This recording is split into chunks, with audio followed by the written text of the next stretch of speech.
ResiBuddy makes editing receipt records simple.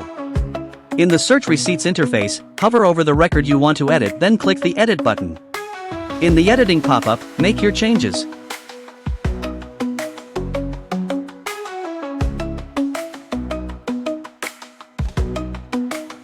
In the Pro version, you'll see a section for tags where you can uncheck them to untag the record.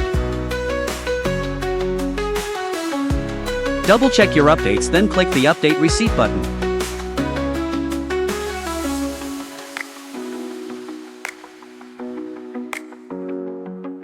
A toast notification will appear to indicate a successful update.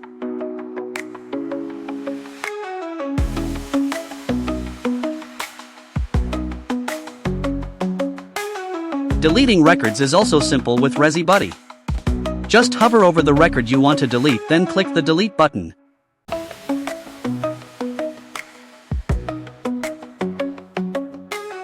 Confirm the action to delete the record from your database.